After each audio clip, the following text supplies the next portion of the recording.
Yo, yo, yo, yo, yo, yo, yo. It's your boy, the insurance junkie, your fiduciary fella, the all-star advisor Alonzo Hall. And I've returned today with this year's first episode of Friday Night Financials.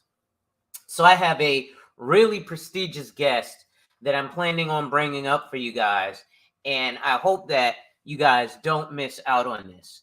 So this guy I want to label the career maker on YouTube. He's definitely a person that can make and break some careers in this YouTube world. And he's probably more humble than you'd assume. But this gentleman is connected with just about every major player. And if you want to be someone in this YouTube world, this is a gentleman that you definitely want to be connected with. So he's got an illustrious career. And the gentleman is not only a loving husband and father, husbands unite, but he's also a great person in general.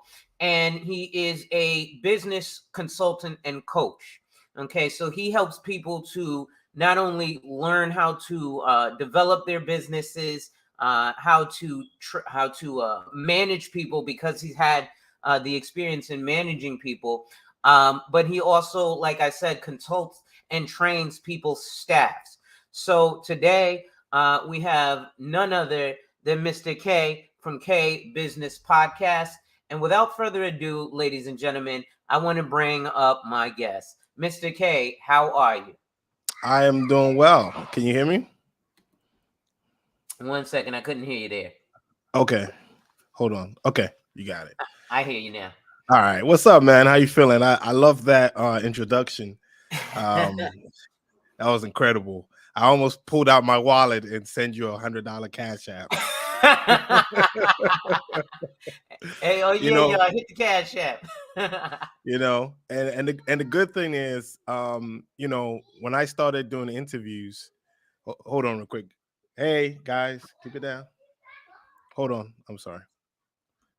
No problem. Like I said, he's also a father, so we build this as we fly, and we all have, children and wives and pets and all these other things that are going on in our lives. So, I worry apologize not. for that. Oh, don't worry. We all have life. What I also want your audience to know is, when I started doing the interviews, you were like my third guest, and this is 2 years ago, I believe.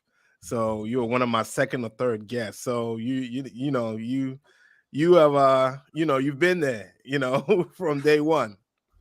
Well, I appreciate that, man. I'm Thank you, brother. definitely happy to have been a part of your journey and your growth. And like I said, I've seen, anybody who's anybody in these YouTube streets has come through the K Business podcast. So the beautiful thing is he's not even trying to shed light on himself, ladies and gentlemen. He's just bringing light to other people. The beauty of it is most of the people that he's brought light to look like us. And, there's nothing wrong with working with anybody who doesn't look like us, because at the end of the day, money is green and gold is gold, right? Absolutely.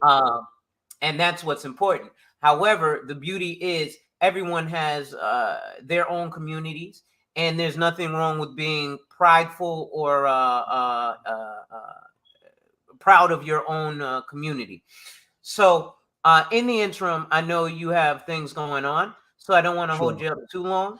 You good, But I brother. do want to, have a little regular conversation with you. So kind of speak of the way that this whole flow is going to go. I have some questions that I didn't send to you because I like to have a little bit of surprise element to people. I hope that's okay with you. Okay. Yeah, that's fine. That's fine. Anything, and you can throw anything, brother. Okay, that's not a problem. Well, the first thing I always like to ask everyone, I'm not going to ask you like I'm interviewing you for a job, but there's two questions that I like to ask people when I am interviewing them from a job. And I want your opinion on what you think of these questions. So the first question that I would ask a prospective employee is, as I am your employer, what can I expect from you? Right? And you usually get the canned answer. But then when I also ask, after they answer that and they give me the canned, oh, I'm going to work hard and da da da da. The next question I ask is, well, as an employer, what can I expect you to expect from me? And that usually tricks people up. So what do you think about those questions? Oh yeah, those are some tricky questions. Like if you go for an interview, and usually when I went for my last interview, my last job, I asked what was the last person doing that wasn't to your satisfaction, and what do you think I should bring to the table that will that will whatever problems I asked, what type of problems are you guys having currently that I can solve. So those questions, yeah, it can really tune you out if you're not ready. So so you ask, well, how can I help this company? How can I? What are you looking for in a employee? And if they ask, what are you looking for in an employer? I would tell them what I'm looking for. So Okay. Wonderful. I got my Sharpie and I got my notepad because I'm prepared to take some notes from you today here, brother. I know you're always taking notes from me, so I'm gonna oh, return absolutely. the favor and take some notes from you, brother. Okay. Bring it on. Now getting into it, I want to start asking you some questions. They're not going to be too hard hitting or drilling. They're fairly basic.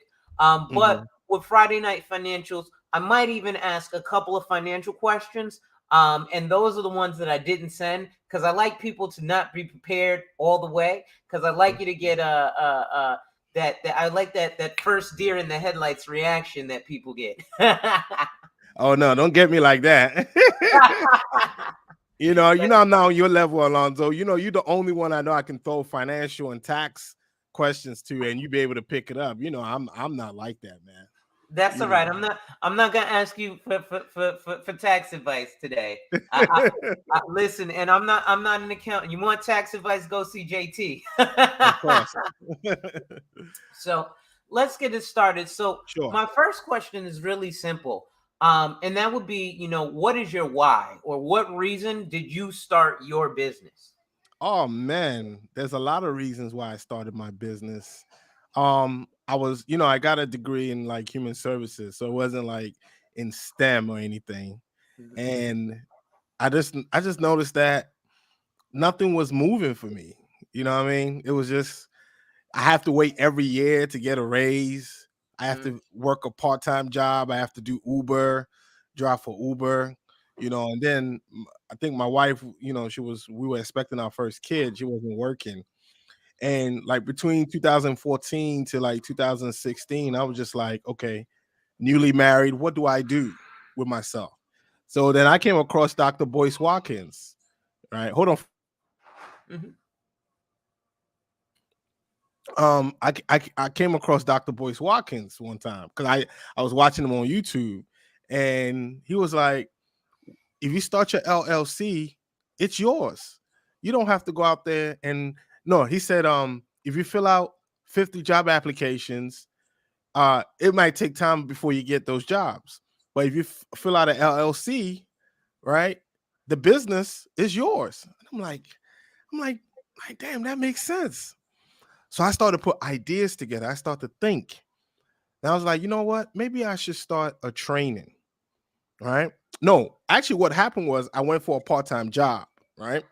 Mhm. And I'm sitting there on the weekend, and I'm answering all the questions. Like I was the most seasoned, experienced employee they just hired, and the rest of them they were out of touch. They knew, fresh out of high school, fresh out of college, and I was just going crazy. And the lady was like, "Wow, you know how to do this job?" I said, "Yeah, yeah."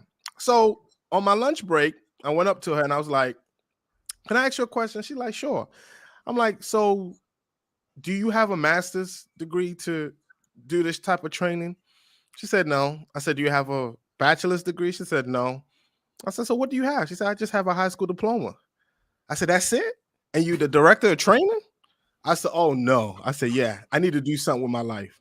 So I started putting together a program, using my work experience in Baltimore City, putting that together, and I just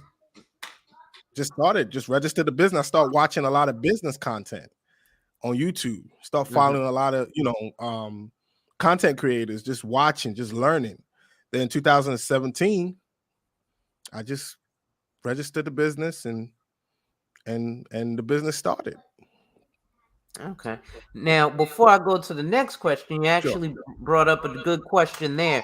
So you said that you basically you watched and you learned and you used, Hmm. obviously real life experience, right? Correct. Now you said you were watching like a lot of business content. Was there anything specific besides the Boyce Watkins that kind of sparked you and said, "You know what? This needs to be done." Uh, I would say Mark Cuban because I've been following Mark Cuban for a minute, and you just watching a lot of content on um the content that Mark Cuban and Value Entertain is the Value Entertainment. I forgot. Valuetainment. Yeah, PHP. Yeah. Yeah. um, those are the ones I was watching. Mhm. Mostly Dr. Boyce, Claude Anderson, Value Entertainment, Mark Cuban, Les Brown. Um, Mm. you know Les Brown, right? Mhm. Yeah. I sometimes I listen to him all day, like nonstop, and it changed my mindset. Like I can do it.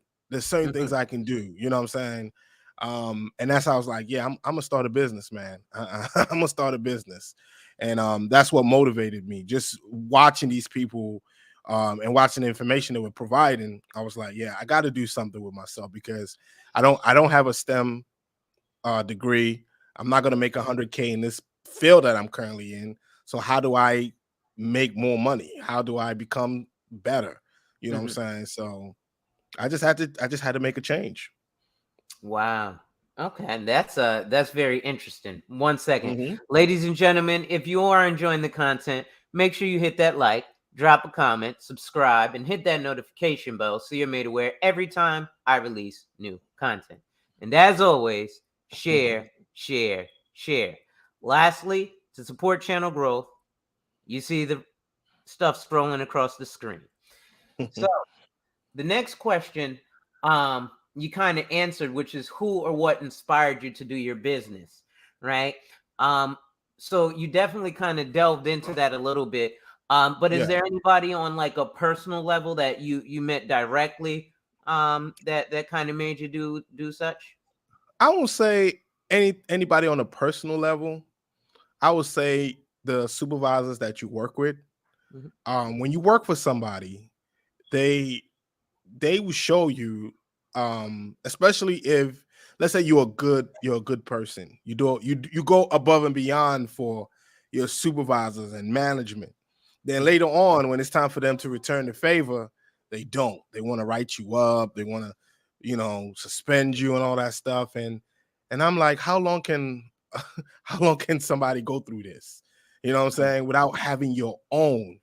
And it's just, you deal with a work experience with bad management. Mm. And once I changed my mindset that I'm gonna start my own thing, I could care less. Once I started my own thing, once I started my own business, what a supervisor or manager do, I don't get offended anymore. I didn't really Mm. care. Do what you want to do, man. I got my own thing going on over here. You know what I'm Right. saying? I got my own world. I'm building my own world. You can hear these kids in the background. I've told them like 10 times to keep it down. Kids are gonna be kids, Kids man. are gonna be kids. Let them be.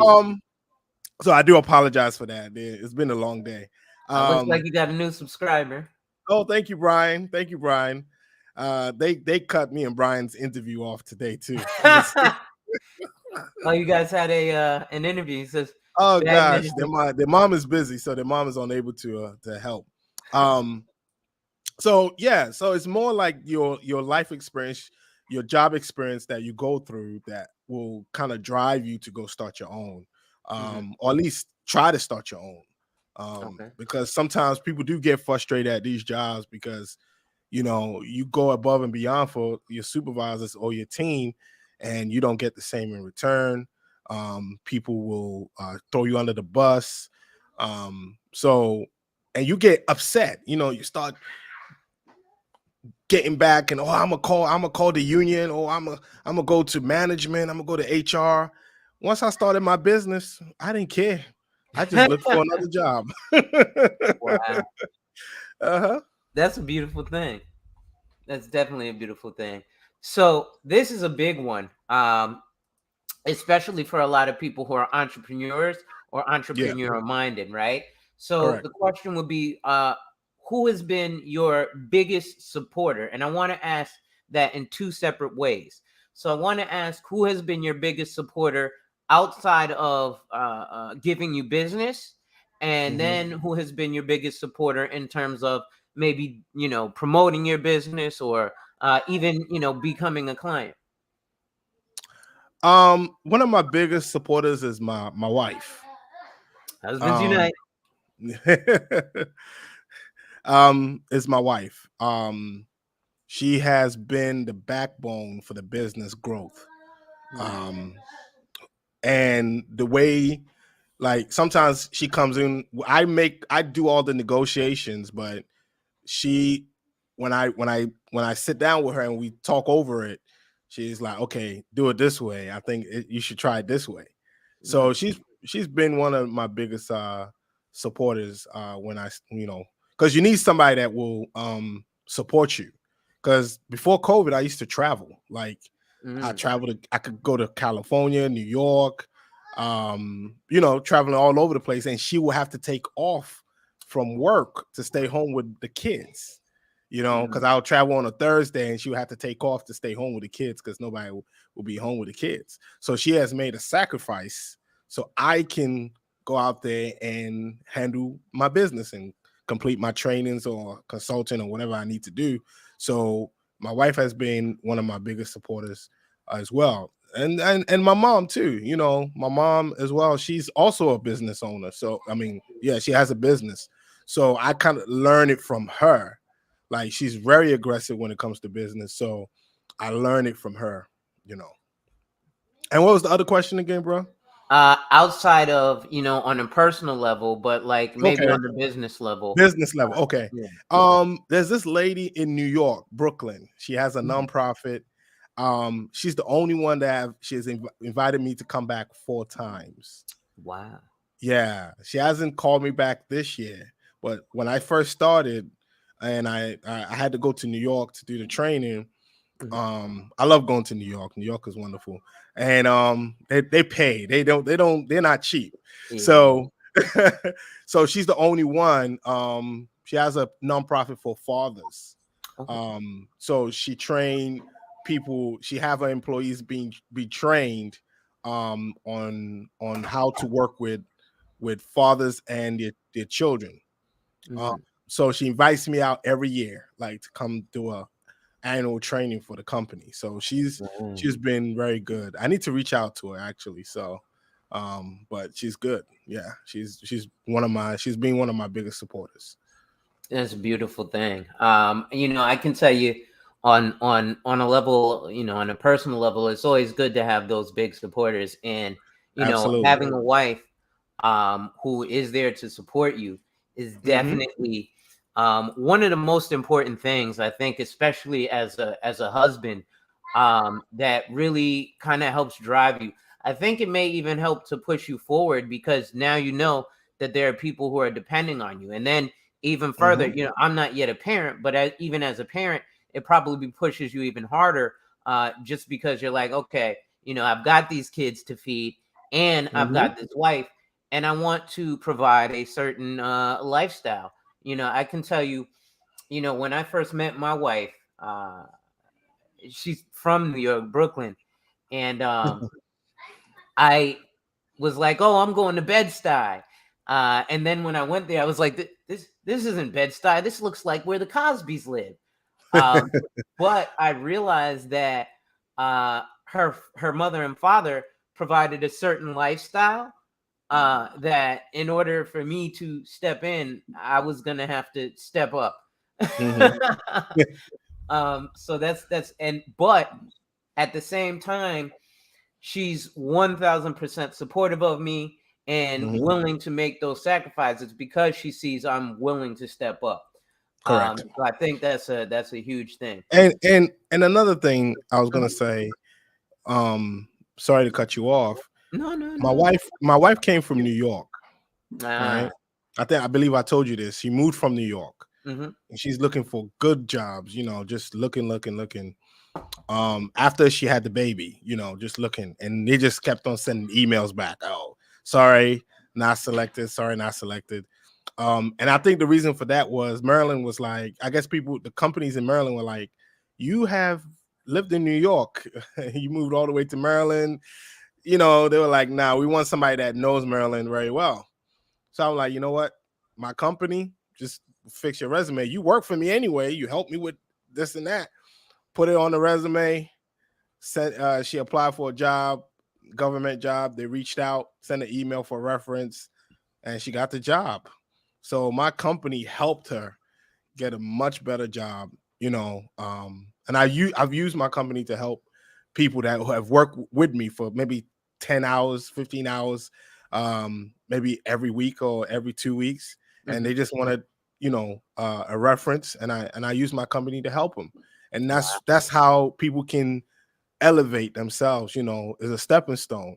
Mm-hmm. So when you start a company, it's a registered company. It's, you're a legal company in the state of Maryland. So I Mm-hmm. used it a lot to help a lot of Black people that worked for me. Wow. Even people I know, they were like, I just need a reference. Okay, I got you.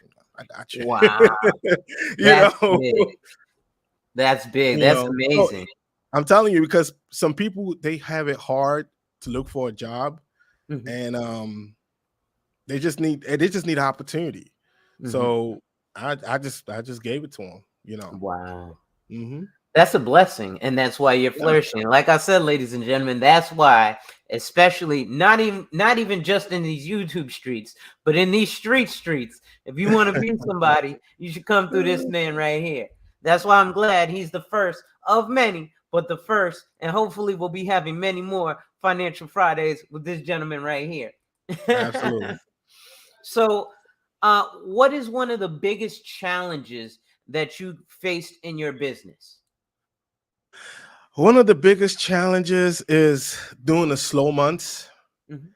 I haven't had a lot of issues with refunds or complaints or reports or any type of lawsuits Mhm. in this going into my 6th year now. I've never had that type of problem.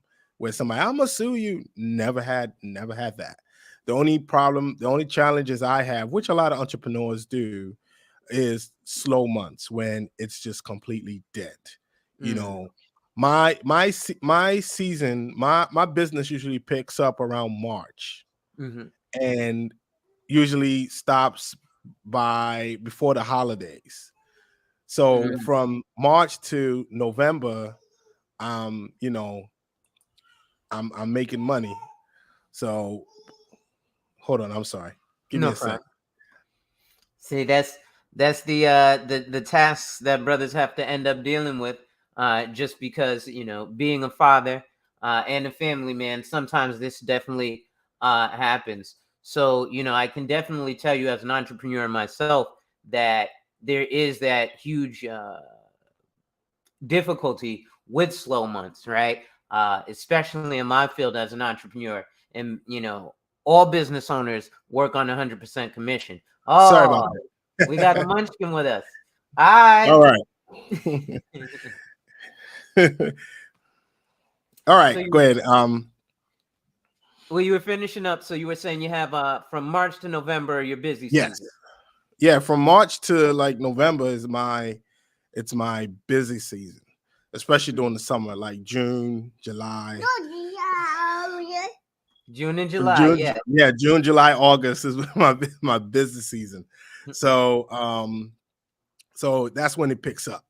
That's when a lot of companies want to do trainings. Mhm. So that's when it gets real busy. Okay, awesome.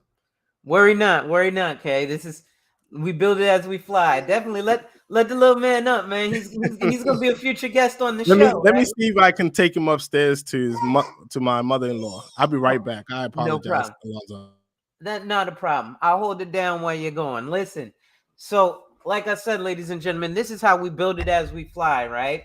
And so in the interim, I can definitely talk from a personal level. You do have those slow and those busy seasons. Now, one of the things I wanted to do, especially when I'm bringing up guests here, is, and I'll ask him about this when he comes back, but there is a difference between a person who is self employed and a person who is an entrepreneur, right? So, everybody in the chat, if you want to know the difference between someone who's self employed and an entrepreneur, put a one in the chat so I can get some interaction and make sure that you guys aren't asleep. But put a one in the chat if you want to know the difference between what an entrepreneur is versus what a self employed person is. I'll go ahead and wait a couple minutes.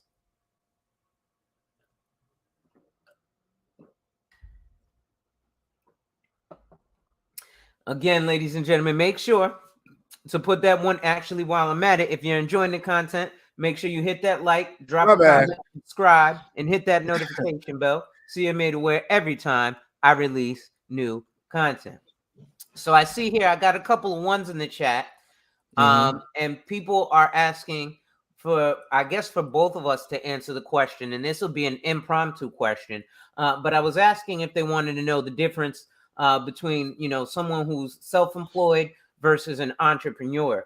Mm-hmm. So I'll give my answer first, and then I'd like to hear your answer. Okay. So I'm gonna give you guys the Reader's Digest because I definitely want to hear Kay's answer and take some notes on this. Uh, Um, First, before you start, let me apologize. This tonight is just been a busy night. I got 3 kids, man. Hey, that's all right. Hi, Kim. Nice to see you. So I'll put it to you like this. In my opinion, a self-employed person is one whom owns their job. Correct. Whereas an entrepreneur is a person who owns a system.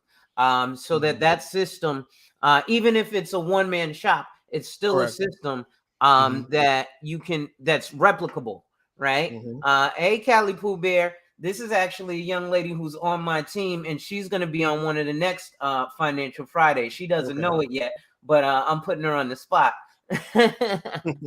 And so, I look at an entrepreneur as a person who has a system that eventually, you can package it and hand to someone else and Hmm. say, hey, take this system and run. So Hmm. I'm going to go ahead and pose that question to you. Yes. What is your difference? Self-employment and entrepreneur, they're two different things. Like for a person that owns like just a store and they're selling clothes and they're pretty much working for themselves, or they're at the mall at one of those kiosks.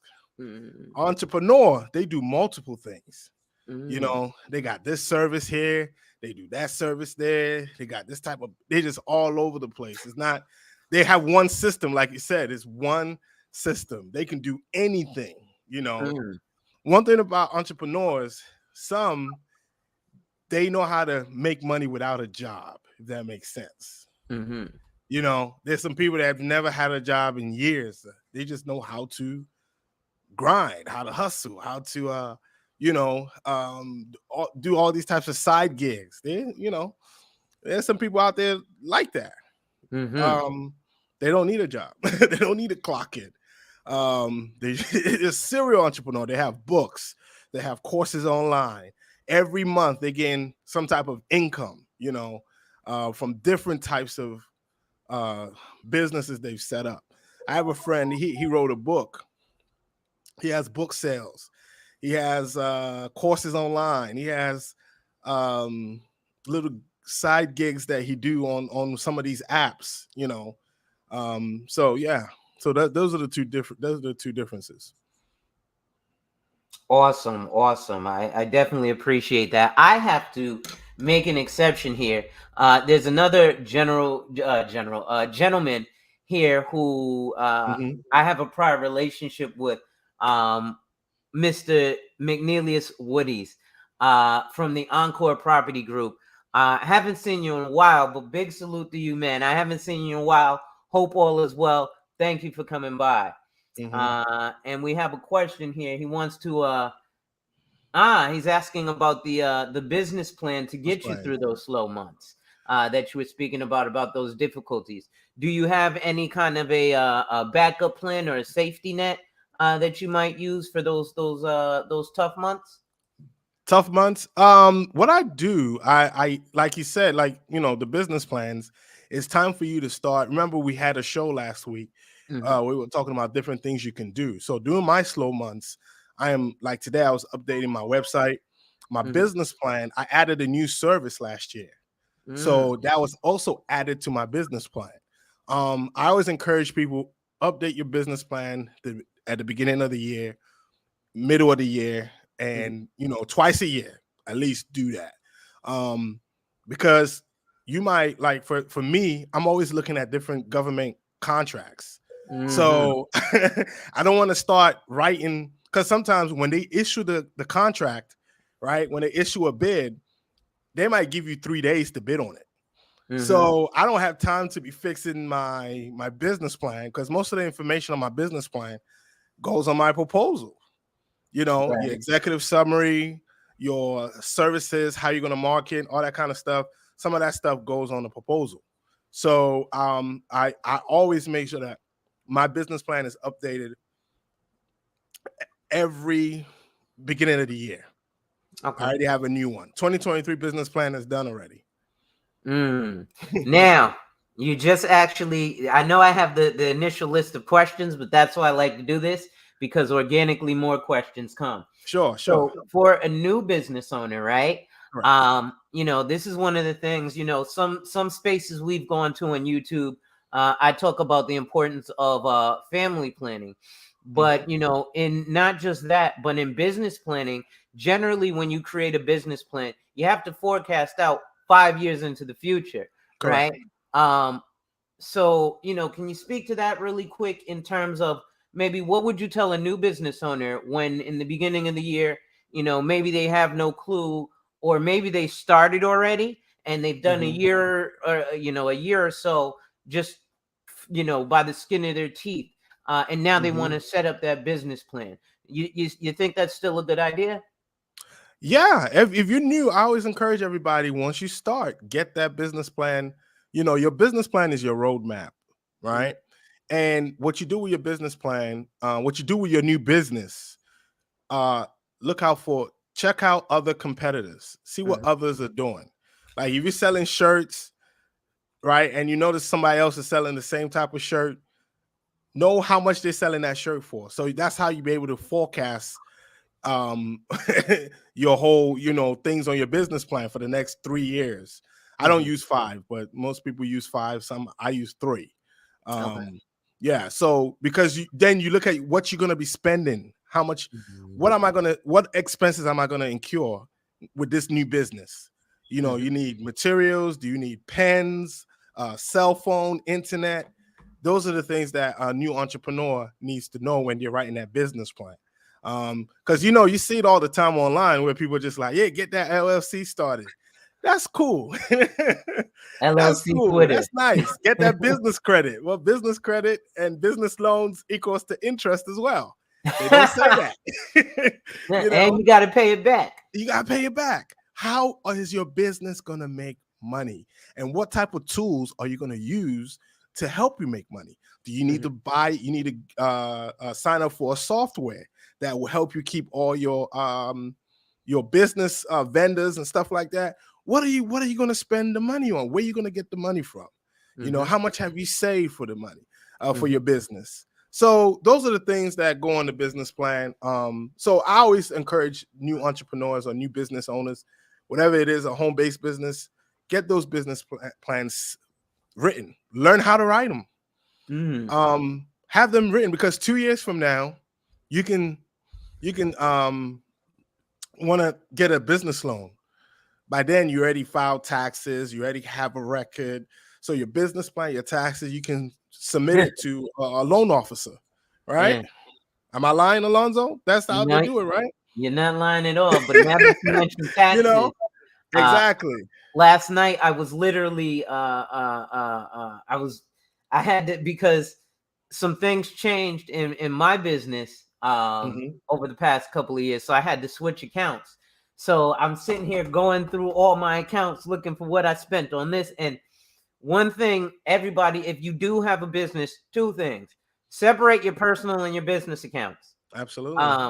And keep track of everything that you spend for that business. Keep a receipt, because you don't want to do like I was doing last night. I had to go through like 4 different accounts and the whole year statement for all 4 different accounts.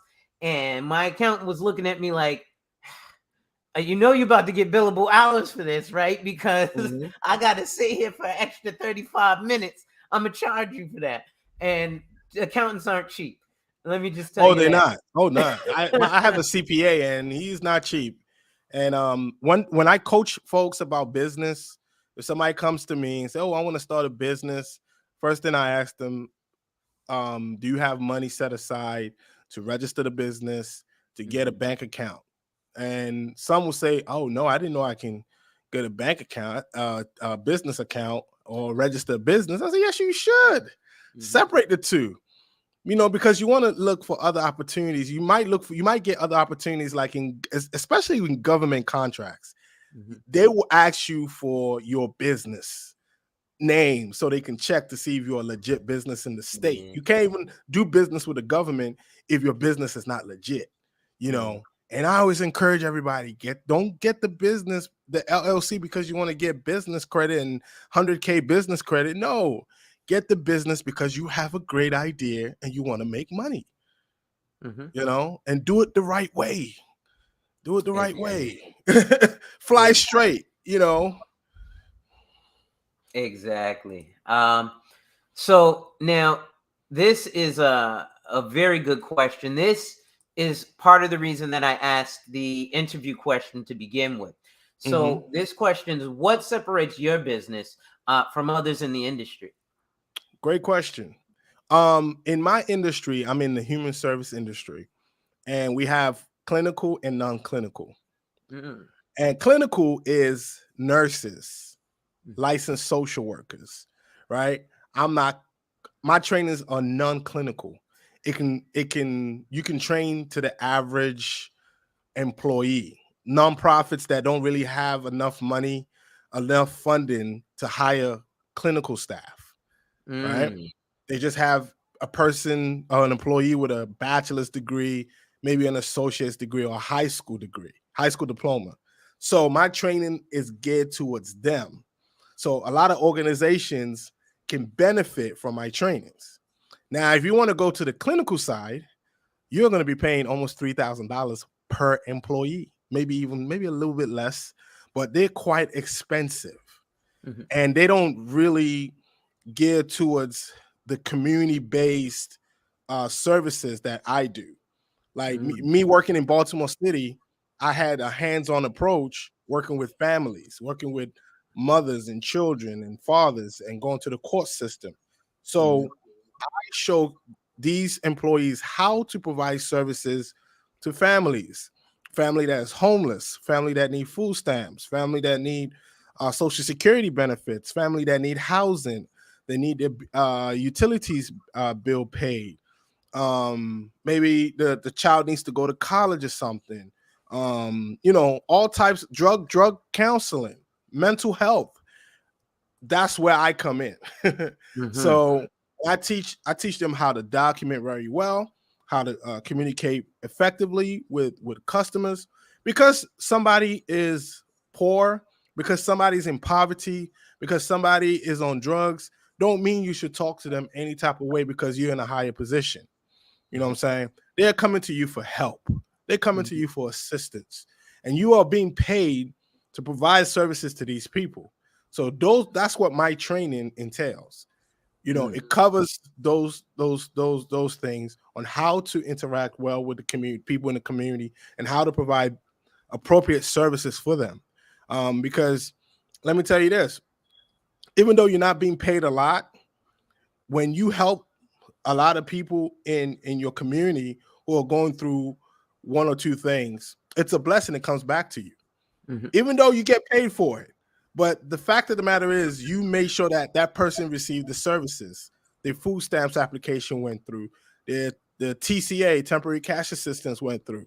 You were Mhm. able to make sure that those things got approved. Sometimes what people would do is you fill out the application, and guess what they're going to do with it?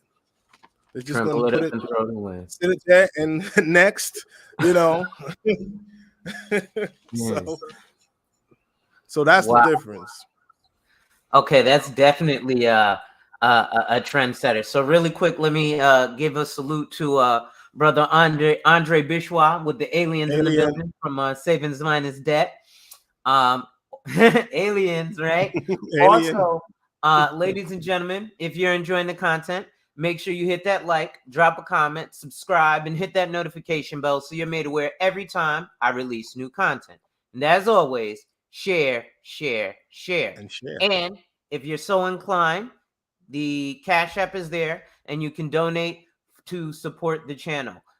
Really quickly, I'm going to go grab a glass of water and let you answer this next question. Mhm. So this next question, when you're having either good or difficult times in your business, who do you go to for help with your business? Oh my goodness. Who do I go to help? I go to my friend who also has a business. He was actually on my podcast last year.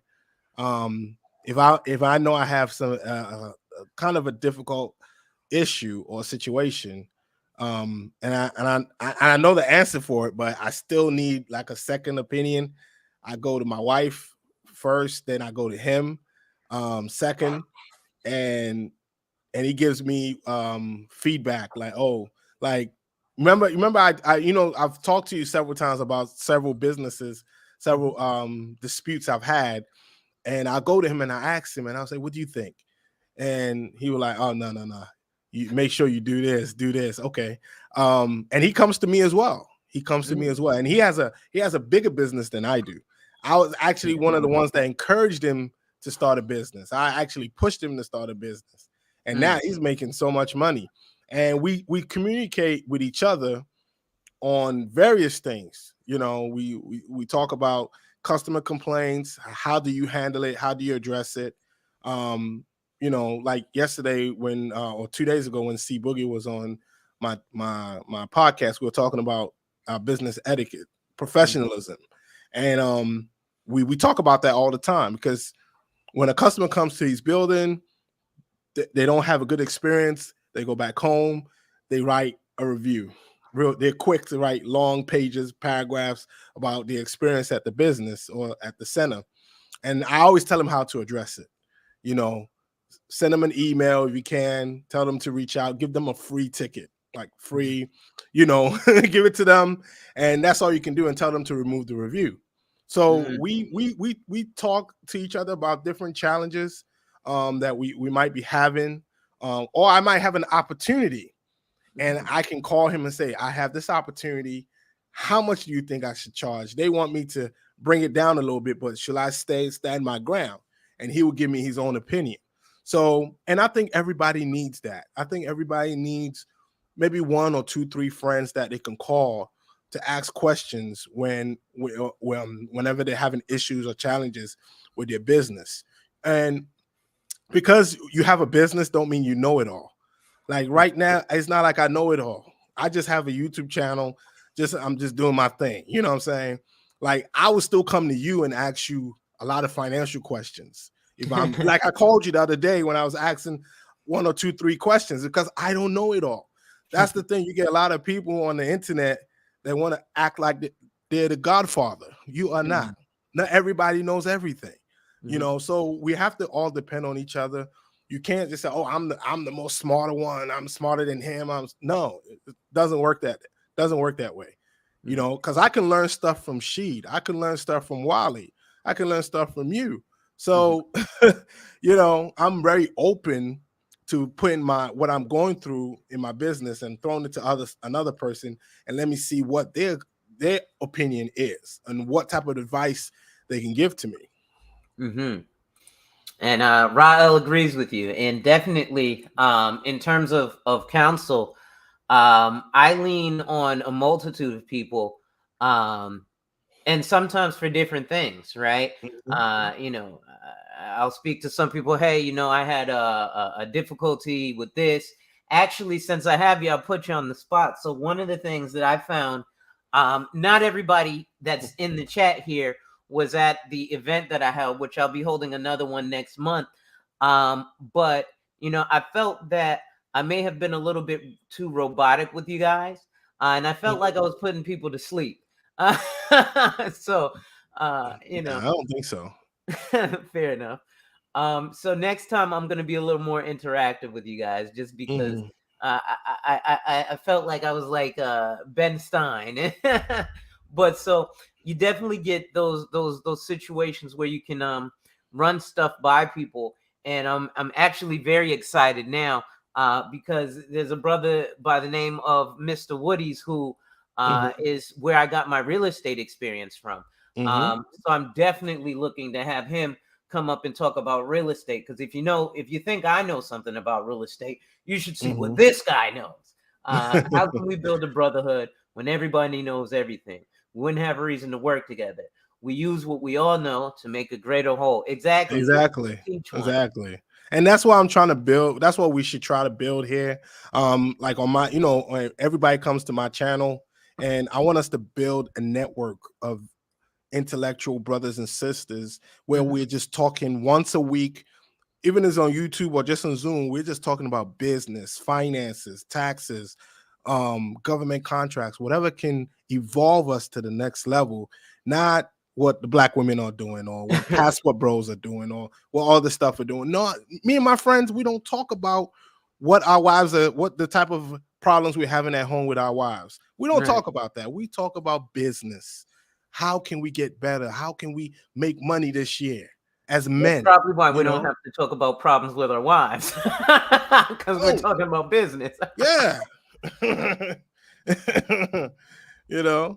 But talking about the event you had, it's all about learning, right? And taking feedback, right? The feedback people give back to you, you take it, you sleep on it, and you make changes. When I first started training, right, I was kind of nervous to public speaking. I was not a big person in public speaking. I hired somebody to do the training for me because I was so nervous to get in front of people to train. This is my company, but I still hired somebody. Then I said, you know what? I need to do it. So I did it myself, and I know I love to make people laugh. So, and people love stories. And me working in the city, Baltimore City, for all these years, and working in the jail as an investigator, I had a lot of stories. So I was able to use those stories to engage some of the people there, some of the participants in the training. I say a joke, they're able to connect with that. So it was a great event. Yeah, exactly. BK is right. Thank you, guys. So you just like the only thing you add to it, the only component you add to it is engaging, just like your partner was. Hey, let me engage some people. That's a skill you learn from her. Maybe that was not you, and it's not bad. I went to Morgan State University, right? And I'm sitting in the classroom, and the teacher just from the time the class start, the lecture start to the end, he's just talking. He's not engaging with anybody. That's just who he is. That's just who he is. So if someone comes to you and say, hey, you can do this better. Okay, sure. Absolutely. You add that to your skill set and boom, you're good. There you go. You're good. Okay, I still need to do a little bit better. I'm going to what's it called? Toastmaster. I found one in my area. I'm going to one, so I can do public speaking much better and effective. And here's the thing, I want to run for council here in my city in the next 2-3 years. So I need to upgrade certain skill sets for me. I mean, you're gonna keep learning as you grow, man. That's just life. Don't let it get to you. You did a good job, man. Keep Thank it up. you. Yeah. So in running for council, just so you know, and we are, we have connections outside of just YouTube. I'm connected with some political figures in New York City. A gentleman who actually ran for city council. He didn't win, but that happens, right? That's part of politics. Correct. But then another gentleman who you may be familiar with, by a gentleman by the name of Eric Adams. The mayor, right? Yes. Okay. So he, I'm not, buddy with him, but I'm fairly connected enough that I can get to him. Okay. So you can always kind of inquire and see, hey, any pointers in terms of running for, city council or a certain political office. I'll give you a story actually here in New Haven, Connecticut. This is more than 50 years ago. My grandmother was the first African American woman in the city of New Haven to run for city town clerk. Nice. So, she also has a very heavy political bone. So, maybe that's someone I can connect you with, and you can talk to her about, her struggles or travels in doing so. Just to learn that. She said you were fine to me. Thank you. You're good. So what is a future goal for your business? Oh my goodness, Alonzo. Man, it's the goal on everybody's mind. My goal is to make millions of dollars. To be wealthy. That's my goal. That's the one goal. The second goal is if this business is getting there, if I can sell it or franchise it. So I have 3 options: make lots of money from it, sell it, or franchise it. Just always think outside of the box for yourself. What's the next step for your business? You don't want to do the same thing for the next 10 years. You always want to evolve. You always want to add something.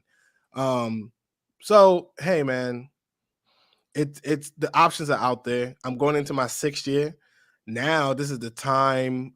Like I'm home. I'm writing contracts for people, doing business training. So this is the year 2023 to say, hey, do you want to go back to the office or you want to make some money? So this is the year for it. And every change comes with you. So I got to change some things myself. If I have to go for additional training. You see, this is the thing that most people don't talk about on YouTube or Instagram. As a business owner or as a person who owns a company or organization, Even if you're the only person in your business, you still need training. Mm-hmm. What does an organization do? They send you to training, right? Once a year, or go get this training and stuff like that. You yourself, as an entrepreneur, business owner, go for some conferences. Go for some conferences. Go for a training. Mm-hmm. Go get some certification. I don't know. Find something that you can work on that you are pretty bad at. If it's accounting, if it's finances, find something to do. Not just, yeah, we're just trying to make this money. That's cool. I don't have a problem with that. You know, Mm-hmm. Alonzo, you're in the insurance business. You have to always, things are always changing. Laws are changing, policies are changing, right? So you Every have to 2 years. exactly. So you always have to evolve. Like I always encourage, like my homie, I tell him all the time, make sure you incorporating some type of training for your staff. You know, I don't know if you can see this, but when you talk about getting new certifications, uh-huh. so this is a CRC, Certified Retirement Counselor. Okay. So that's a designation. So that's something that most people in the insurance and finance field don't get. So is it cost me a pretty penny to buy those 5 books. It's about $1,000, but what that's going to return is 1,000 times more. So Absolutely. it makes sense. But I'm sorry, I didn't I'm, mean to cut you off. that's fine. I'm planning like this year. I'm planning to go to Florida for a training.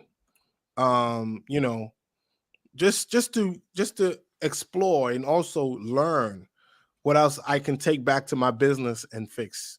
A friend of my friend I was telling you about, he went to Florida for 3 days. He Mm. has an indoor playground for kids, so they had Mm-hmm. like a conference, and he went out there for a big conference for 3 days. You Wow. know, just to learn and to network with other people who are in the business. You know, so when you go out there and go for training and conferences, you're going to connect with other entrepreneurs who say, oh, I'm using this software in my business. Oh, really? I don't even have one. Oh, here's the contact person. So you have to go out more. This is not, oh, get your 3 LLCs and get business credit. And that stuff is that's not business. Man, It's not. It's that's really not. I think you posted a picture where the lady was like, "How to finesse the IRS." How do you put something like how to finesse the IRS? Yeah, The IRS is the agency you don't want to deal with. They yeah. can make Or your life miserable. like Savings Minus Debt always says, when you're no longer a debt slave, you end up enjoying the fact that there's taxes. I'll Yeah. give you a story, right? Today, actually, myself and one of my team members, Greg, we were Hmm. working with a client today, and he at first he was looking for some tax strategies, Hmm. and he was dealing with a financial advisor at New York Life. And I said, "Does he know you're a business owner?" He said, "Yeah." I said, "He didn't come to you with a certain tax strategy that I showed him." And when I Hmm. showed him the tax strategy, he upped what I told him by Hmm. $5,000 per month. Mm.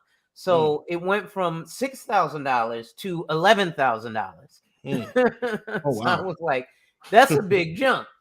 And you He know, these basically people doubled it. they put out this information. Even if you believe it that you know how to finesse the IRS, you make it public. You put yourself out there, which Mhm. I don't know. To me, I wouldn't do that. Yeah, that's a difficult. What ends up happening is you open yourself up for audit because just like you and I are watching, we watch YouTube, right? And the people are watching this. For all we know, it could be somebody who works for the IRS who's watching. Oh, okay, so this guy is saying, okay, he's gonna finesse that. What's his name? Okay, Uh-huh. I'm gonna make sure. Let me send a note out to to this office, in Montana, and tell them to look out for this guy. So when Yeah. his return comes in, You're he's not you're gonna not get you're not finessing nothing, man. audited. They let you get away with it for 10 years and come back and get you. That's what they do. Exactly. Now, this next question actually Yeah. has this is twofold because And what I do, I actually do ask a lot of business owners that question. Mm-hmm. So I'm going to ask it to you like this. What is your exit strategy for your business? And have you heard of something called a buy-sell agreement? Actually, no, I've not. My exit strategy is um 10 years Okay. for this business. And also I'm starting another one, hopefully once we get approved. Hmm. But for this business that I'm doing currently, it's a 10-year um plan. Hmm. So if it doesn't really, you know, grow like the way I want it to grow, then I'll probably sell it to Hmm. someone. Yeah. Okay. So Cool. Cool. And so with the buy-sell agreement, did you want a little bit of an explanation of that, or I'll give you the Reader's Digest version? yeah, give me the give me that, or So, send it to me so I can research it. well, I would, but I can't send you a 150-pound box, which Oh, would be okay, you. okay. Right? So what a buy sell agreement is, long and short, is basically it's an exit strategy from your business. It's Mhm, better. It's well, I won't say it's better. It's it's more effective when there's multiple people in the business, even if it's mhm. just two people. Because it gives you an exit strategy. For example, I have a family member who has a business where he what do you call it? He does the lines on the road. Oh yeah. So he does the lines on the road. And he has a son. And he was Mhm, like, oh man, 20 years ago when he first got into it, yeah, it wasn't big. He went mhm, from $1 million in revenue to $28 million in revenue now. mhm, So it's a really big business, right? But he thought 20 years ago that as his son grew up, he would want to do it. And his son is like, I have no interest in driving a truck around mhm. the city, painting lines on the ground. Because he Correct. gets government contracts. That what Correct. happened was he was doing it small, and then he got a Mhm, government contract, and it blew up from him making $1 million a year to almost $30 million a year. mhm. So he was like, son, I want you to get into this. And his son is like, no, No. I don't want to do it. So he now has to find how to get out of the business as he wants to retire. And Mhm, because it became so profitable, it's hard to sell because nobody has the kind of money. Well, not nobody, but the people that he's uh, offered it to don't have anywhere near the kind of money to buy a $30 million business right now, right? mm, Um, and so there's a way you can set it up to have your exit strategy. Some mm, will call it a buy sell agreement, some will mhm. call it a buy sell LLC.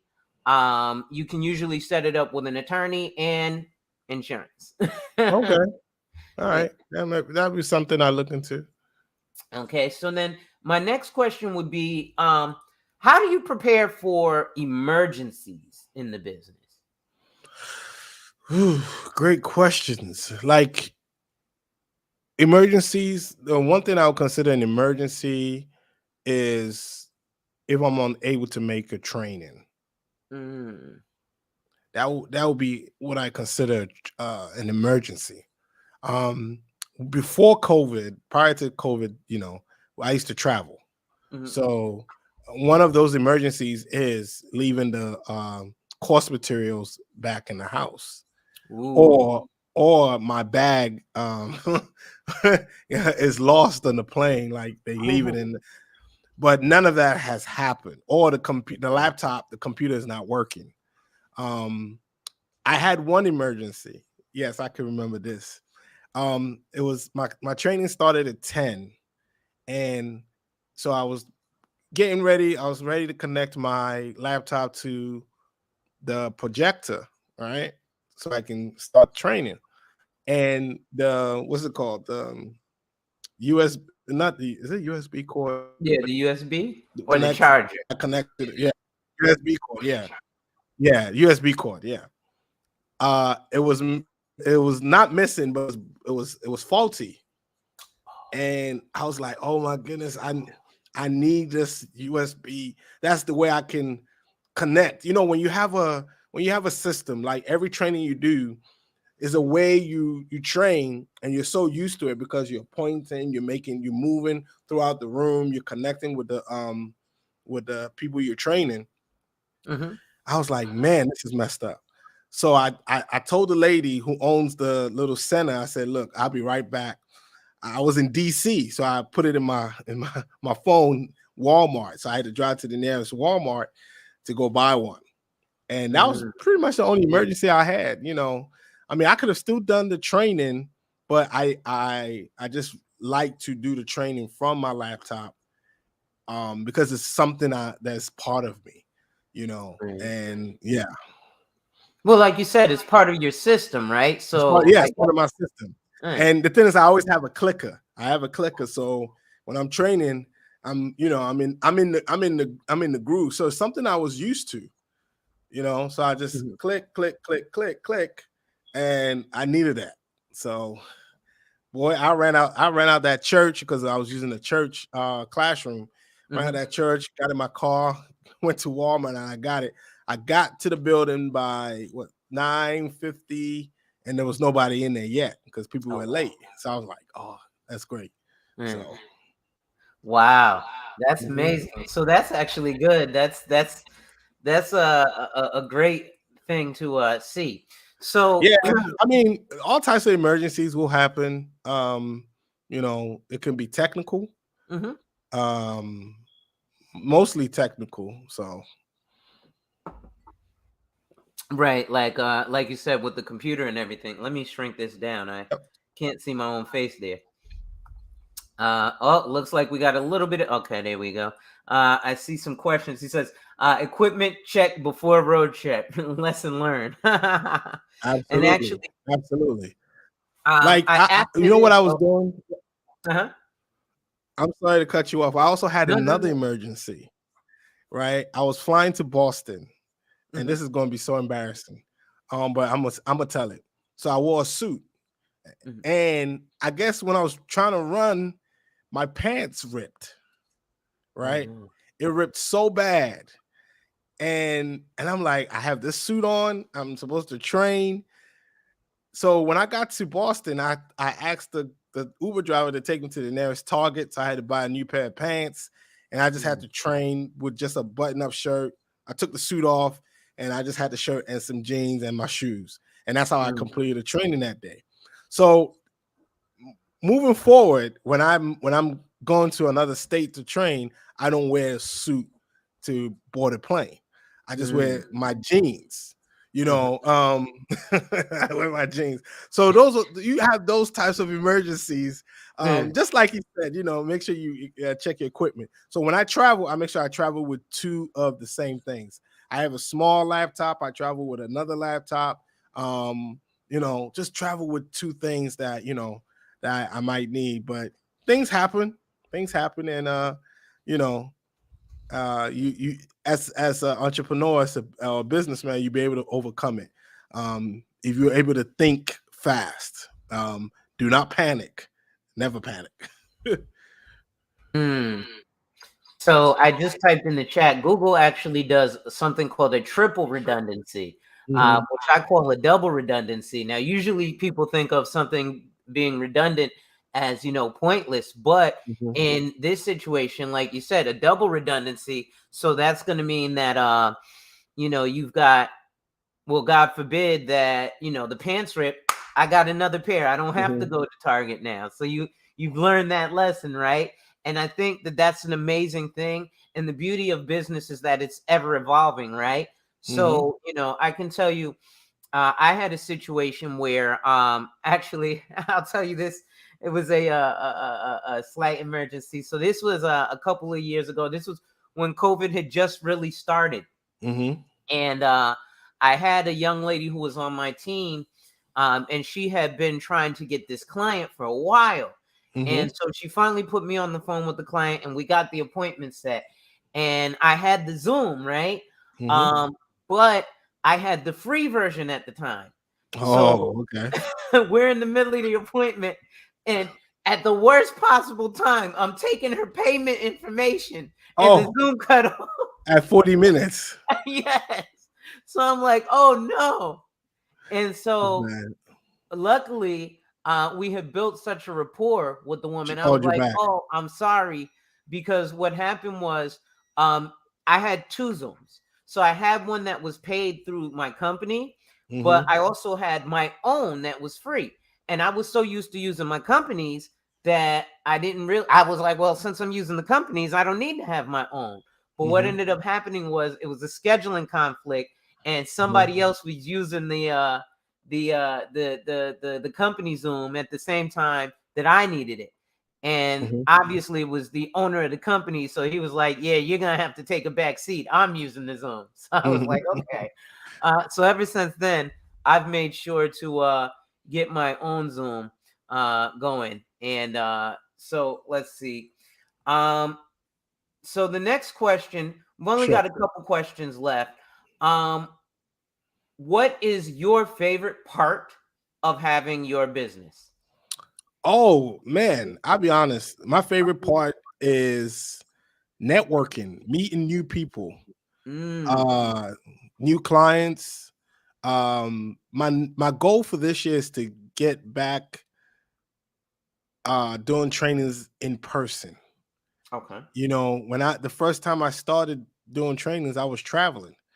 I mean, I went to New Mexico, never been to New Mexico before. I went to New Mm, Mexico to do a training. This different. I went to San Diego to do a training. That's beautiful. It was a beautiful place. So my trainings, my business created opportunity for me to see parts of the country that I've never been.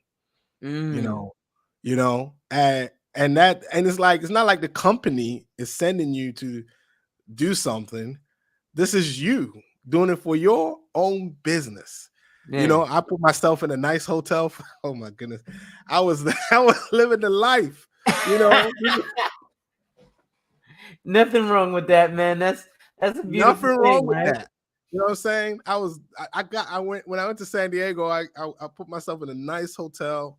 You know, I got there Thursday. I left on Saturday, Wow. and I was just living the life. Like, yes, this is what life is supposed to be. Hmm. I'm not here because a company sent me here. I'm here because my own. This is me.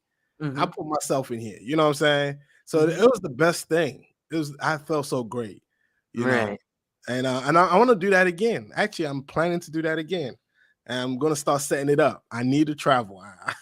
I need He's like, I gotta get out of this I house, gotta get out of here, man. man.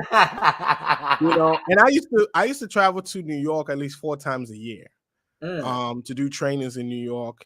And I get on the mega bus mm, early in the morning, 5 in the morning, mm, get on the mega bus in Baltimore, and I head out to New York and go out there, do my training. I'll be mm, done.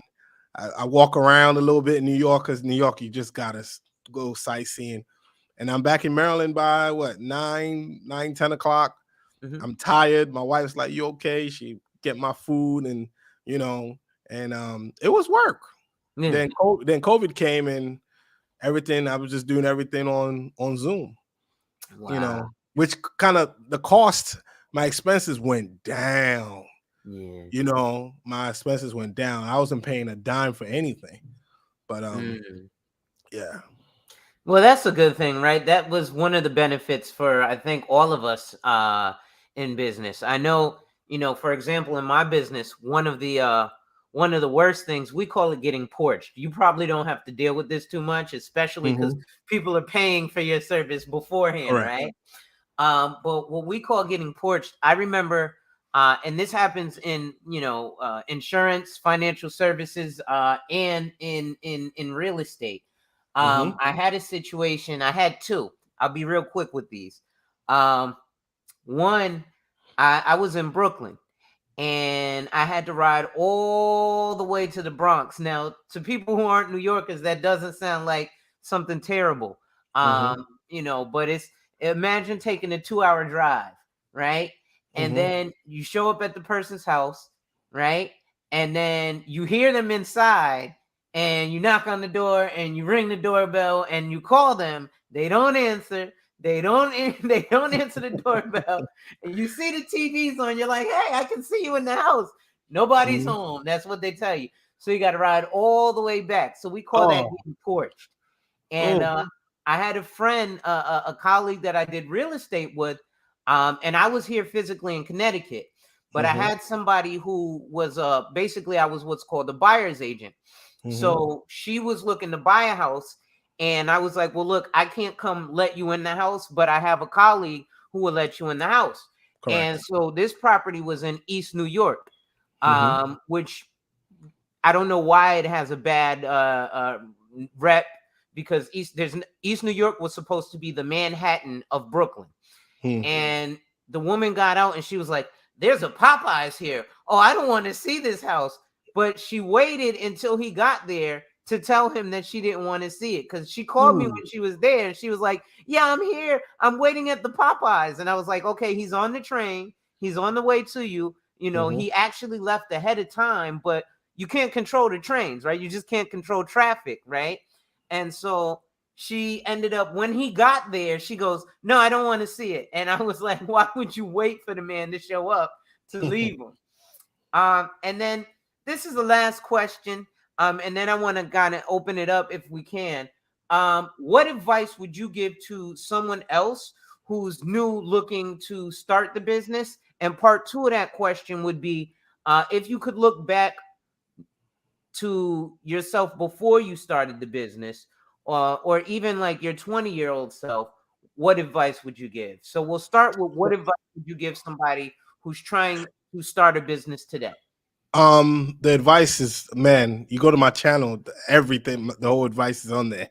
Mm, Um, but for those who are not subscribed to me and who are looking to start a business, I'll tell them, know what type of business you want to get into, your business idea, and also do your research. um is this business profitable? Can you make money in this business? Not every idea is going to make money. You want to be, even if you see even if you have a business idea and somebody else already have it, now you have to enhance it. And you know what I mean by enhance it, like, this is what they do, but this is what I do better. All right. This mhm, is what it looks like, but mine looks better. You have a mouse trap, I have a beer trap. You know what mm, I'm saying? So just know and just take your time, meaning learn, because a lot of folks out here are gonna give you advice. They will give you advice on YouTube, on Instagram. Find a mentor who's actually in business in the real world. mhm, Join some business groups, you know, look for business competitions. mhm, And if you win, you become part of a fraternity mhm, where when there's opportunities, you're the first one to get those opportunities, you mhm, know. And don't limit yourself. Oh, I just only want to sell to my people. No, open it up. mhm, That's the only way you'll make money. Open it up. It doesn't matter if the person is black, white, Indian, whatever it is. When it comes to business conversations, Alonzo, and you're familiar with this, money is green. mhm. And what was the second question? And so the second question is if you could go back to your younger self, like when you were, a young whippersnapper, like 20, fresh out of high school, right? Or Woo! fresh out of college. If you could give yourself any advice, what would you do? Oh man, I would I would give myself advice to go into STEM. Mm, Um, but not business. I would say STEM, not business. But unfortunately, the future, you don't know what the future is. I might probably make more in business than I would have made in STEM. mhm, So, and this was my destiny to do this. mhm, Um, so my destiny to get into business, my destiny to look out for people. mm, That's it. You know, at 20, I didn't have a roadmap to what I wanted to do. I was mhm, just at a community college. I was just not serious about my education like that. Let's just put it that way. I was doing bad, like, you know, not going to class, running after females, you know what I'm saying? Hey girl, come here, you know. Uh, and you got 40-year-olds on YouTube still having that same problem. But, mhm. I never had that problem because we chased them throughout the whole cafeteria in the school, community Mm, college. You know, and that's just, I wasn't serious at 20. So I didn't mm. know what my goal was. I had no future plans. I was just living. Let's just put it that way. But if I go back and tell myself and talk to my 20-year-old self, go into STEM. Once you leave this Mm. community college, go to a school and pick a major that will pay you six figures. Going to Oh, IT, going to science, going to math, or going to engineering. You know, that's what I'll tell myself. But so going to STEM. yeah, Okay, absolutely. definitely. Well, those are the questions I have for today. I guess we can get ready to close it out. So before I do that, I think though, you wanted to open it up for like maybe 5 minutes. okay, cool. I I did can give want you like 5 minutes. Yeah, I can give you like Okay. 5 minutes. Um, so ladies and gentlemen, we got about another few minutes. If somebody wants or has any questions, feel free to shoot them into the chat now. And we'll ask them. Or do you mind me letting a person or two come up? Sure. Okay, let me go ahead and I'm gonna drop the link in the chat. And if anybody wants to come up, feel welcome to click the link. Be somewhere where you have good lighting so we can see you on camera. So we don't get photo bombed or what do they call that? Camera bombed. Uh-huh. And feel welcome to ask your questions, give us input, leave a comment, anything like that. So, in the interim of that, you know, one of the things that I guess I would go back and kind of tell myself, Hmm. um, to be honest, Yeah. I would have told myself way back when to get into these two fields, insurance and real estate, right? Mm, Um Insurance and real estate are almost the same jobs, right. but real estate is a little more fun and flashy, Hmm. right? When I used to do Hmm. real estate, I had so much freaking fun. It was incredible. So I would tell myself that, and I would tell myself and I would tell any young man today, listen, if you want the adrenaline rush that comes with being the tough guy in the streets, trust me, that adrenaline rush is so much greater when you close a $20,000 commission and it's yours. Yes, you got to pay taxes on it, Hmm. but it feels so much better when you're like, I've moved a brick and it's actually a brick and mortar house Hmm. versus I've moved a brick and it's Hmm. whatever product that is a substance that now you have to look over your shoulders and all of that. Because the unfun stuff that comes along with that is Hmm. so much more harmful than the fun stuff that comes along with, man, listen, this real estate stuff. I've met some of the funnest people, Hmm. and I've had some of the craziest times. I just put it to you like that. Mm. So, anybody wants to come up, I have the link in the chat. I'll put it in there one more time. People, don't be afraid. Feel welcome to come up and ask us some questions. And if you don't want to come up, type it in the chat. You always got to break the ice, right? People get nervous. They don't want to. They don't want to disrupt things too heavily. Yeah. So, do you have any questions for me that you would want to ask? I think I asked the questions I needed to ask. I asked you that one day, so I'm still working on that. My uncle, he haven't had the time to. He called me, but I didn't get back to him. So he sent me a list of monthly payments or what it cost or whatever, but which I'm not gonna get into. Yeah. Um, so I'm putting a package together. Okay. So yeah, so I was trying to meet with Brian today, and someone in my house have to leave the house, and I had to go get the kids, and it was just like, okay, all right. Okay. So they've been with me till I was like, I was looking at the time, I'm like, shall I text him and say we need to move it to 9 because my wife is working, she works from home, and Uh-huh. so I was just like, okay, let me go to the basement with them. you know. So I'm in my studio. I have a section of the house over there, and you know, they're making noise. Understood. So we got a question here from Sheed. It says, "What would be the next business you wanted to start if you could?" I'll leave Oh that to it. man, I would start a tech company. Mm, Something, I don't know, something like Netflix, or mm. you know, something in that, you know, tech something in tech, you Okay. know.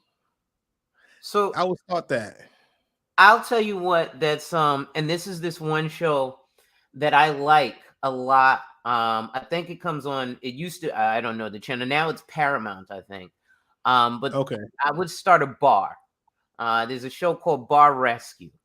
And Oh, what okay, he okay, does, okay. yeah, he goes into failing bars and he helps them revamp it and revamp the entire business and kind of build it up. And I think I would do a bar over a restaurant, but I think I would do a bar. Or maybe kind of instead of just a bar, more a nightclub, right? Mhm. And those, believe it or not, are really hard businesses. Actually, a guy, Night Nightclubs are tough yeah.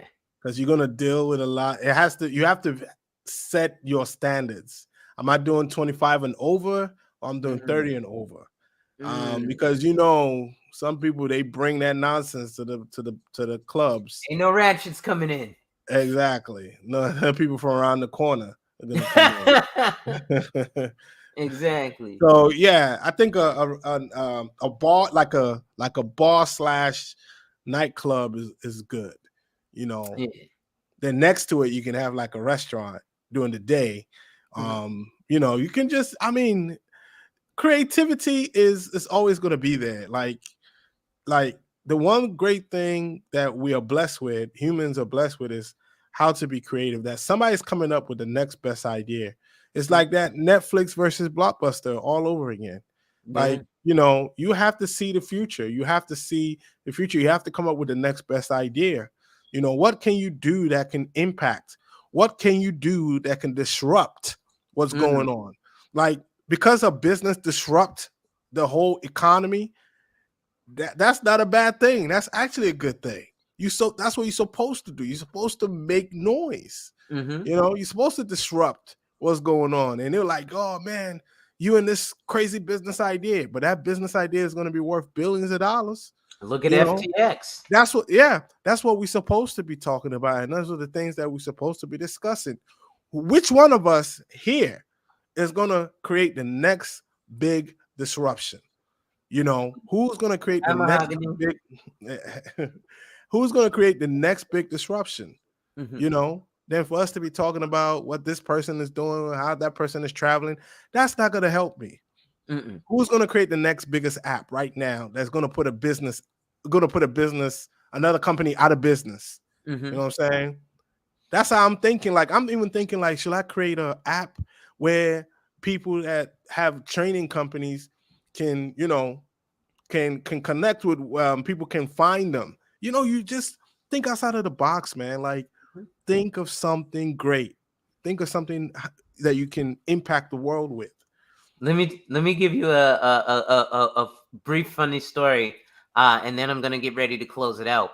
Sure. I a few years ago, Hmm. I uh I was looking for a way to get in front of more people. When I was just selling life insurance at the time. Now I do insurance, retirement, and investments. But I was like, how can I get in front of people? So there was a new app. Now I didn't know that it was a hookup or a dating app, Hmm. but I hopped on it, and until this girl had said what she said to me, I didn't know it was a dating app. So I was just hitting everybody up, guys, girls, Hmm. everybody. Hey, what's up? Hey, my name is this. Hey. And Hmm. finally she was like, you know this is a dating app. And I was like, oh, well, would you like to buy some insurance? Insurance. And so now I tell people, listen, if you have a service and you really want to get out there, believe it or not, go on dating apps, right? People are gonna be like, "Oh, he's cute," and then they'll hit you up. "Oh, hey, what's up? You're cute," and you're like, "Hey, you think I'm cute? Sit down with me for an appointment." That's And I mean, there's no uh written law or some type of law of marketing. You right. know, you can market your business anyhow. Like I created a Facebook group called Be More Jobs, right? Mm, Be More Jobs. And right now I have over 2,000 people, right? mm, I created another Facebook group called Maryland Jobs. I have over 3,000 people. So mm, what I do in those groups, I share my own business. I mm, share my own trainings, um, because I'll tell you this. Let me say this story, then we can log off. I used to share my trainings on Facebook on different groups, mhm, and I was in this particular group, and this lady sent me, and she deleted my post, right? She just mhm. emailed me, and she was like, "Don't you ever post in my group anymore. I am gonna block you." And I'm like, "Well, screw you then." So so I created my own Facebook group called Case Manager Connections, right? Mm, And I have over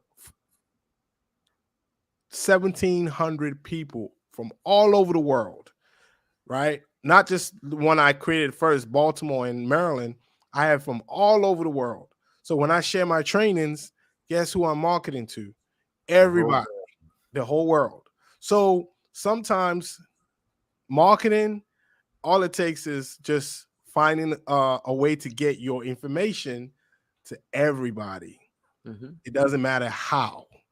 It doesn't matter. It doesn't matter how, as long as it gets to the right people. Because yeah, somebody out there is going to need your services or products. there you go. I Drop. think that's a good place to close on it. Mic drop. Uh, so, ladies and gentlemen, this is coming to the conclusion of the first Friday night financials. I'm gonna try and keep this up at least once every 2 weeks. I'm gonna shoot for once a week, but I know I'll definitely be able to do it once every 2 weeks. And with that being said, any closing remarks, Kay? Um, Guys, just continue to work hard. Life can be full of challenges. Nobody's perfect. Um, there's nothing wrong with making mistakes as long as you learn from it. Just keep working hard. There's always somebody out there that can help you, that can guide you, and can direct you to the answers that you're looking for. Everything is not on the internet. I mean, everything about life is not on YouTube. There are people out there in the real world doing real good things. You know what I'm saying? Don't start feeding your mind with negativity. Like when you wake up in the morning, read a book or something, listen to some motivational words from Les Brown or somebody that can get you started on the day. Don't get up and start watching some nonsense on YouTube. That's not going to take you anywhere. Okay. That's what people are used to. They get on Instagram and they see all this negative content. Always listen to positive content in the morning that gets you started. You are a winner. And you're not a loser. Change your friends. If you have 9 friends that are losers, you are going to be the 10th. So Mm. start looking and hang around with positive minded, motivated people. That's why I hang around with Alonzo. I want to roll with Alonzo. That's it. I want to roll with him. You know what I Thank mean? you. Thank You you. know? So yeah, that's pretty much it. Yeah. Beautiful. All right, so ladies and gentlemen, there you have it. And like I said, make sure you hit that like, drop a comment, subscribe, and hit that notification bell so you're made aware every time I release new content. And as always, share, share, share. Lastly, to contribute to channel growth or to schedule a one-on-one appointment with a licensed financial professional, the information is on the screen. With that being said, ladies and gentlemen, wipe ass, work in progress every day, and see success. And remember, ladies and gentlemen, when people challenge you, they don't challenge you to challenge you, but they challenge you to challenge you. Challenge you. Accept the challenge. Salute. Peace. Peace.